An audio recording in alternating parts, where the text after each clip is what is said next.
Hi everyone, it's SaphirazlilJewels here, and today I'll be teaching you guys how to make deco pieces with the paper clay you just colored. And if you don't know what I'm talking about, this is a response to the first video I made on what you can do with Daiso paper clay. To save time, please go check out a tutorial I made on how to color Daiso paper clay. The first way I like to make deco pieces out of Daiso paper clay is using flexible molds. If you can recognize these are from my resin box collection video.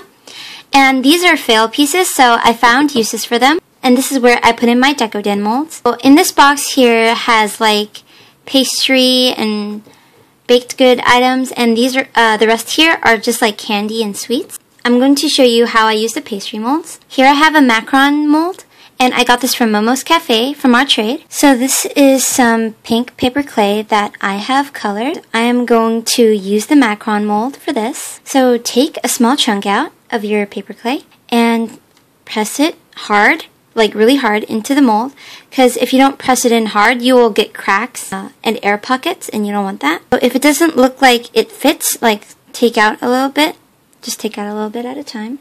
Slowly ease out the Daiso paper clay, because you don't want to smudge it or anything, or else it won't take in the detail. And then push it out like that. So this is the macaron base I have, and I'm going to make another one. The reason why I think Daiso paper clay is very good at making deco pieces is because, unlike polymer clay, when you press them into molds, they capture every detail, and if the polymer clay is either sticky, too hard, and if the polymer clay is too hard, then it can't capture enough detail. So paper clay is perfect for capturing detail. And just like before, slowly ease it out and then bend the back, and you can see it captured every single detail in the mold.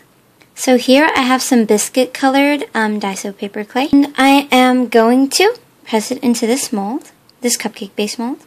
Now you can see I have a lot of overflow, and what I like to do is press down and then push the rest of it off just like that, and it comes off really easily. And ease it out slowly, and gently push on the base, and it pops out just like that. Now another method that I like to use that I just recently adapted to was using hard molds. You can use any plastic mold you'd like, but this is polyurethane, and the reason why I'm using a polyurethane mold is because this is my resin mold.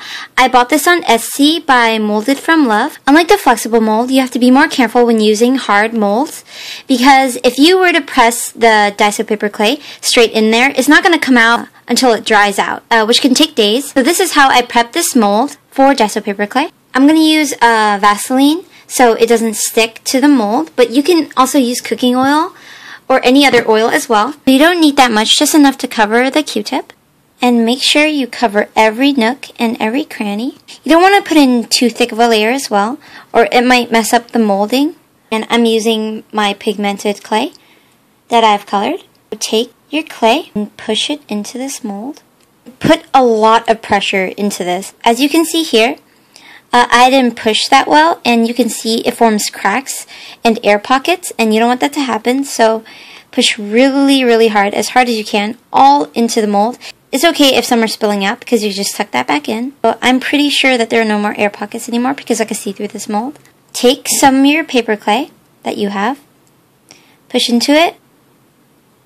It might take a few tries, but there we go. And that's how you use a hard mold for Daiso paper clay. So this is the third way I like to shape my Daiso paper clay.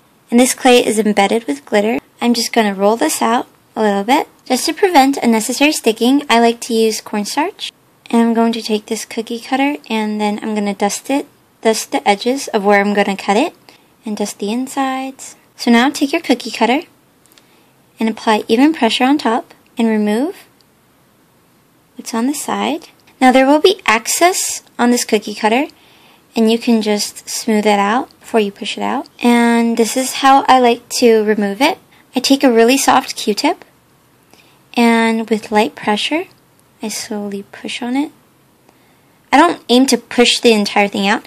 I'm just trying to release it slowly by pushing on the edges of it until it pops out, just like that. So I made a sparkly moon. Now you don't have to use molds, you can freehand it if you'd like. But paper clay isn't something that you can easily freehand. Like, you can't create any sharp edges. So when freehanding and creating pieces, just keep that in mind. So these are the 3 ways I like shaping and making for deco pieces. And if you're wondering about this cookie, this will be in my next tutorial on how to make realistic food with Daiso paper clay. So I really hope you guys liked this tutorial, and I really hope you guys found this helpful. Stay awesome, stay crafty, and thanks for watching, you guys. Bye!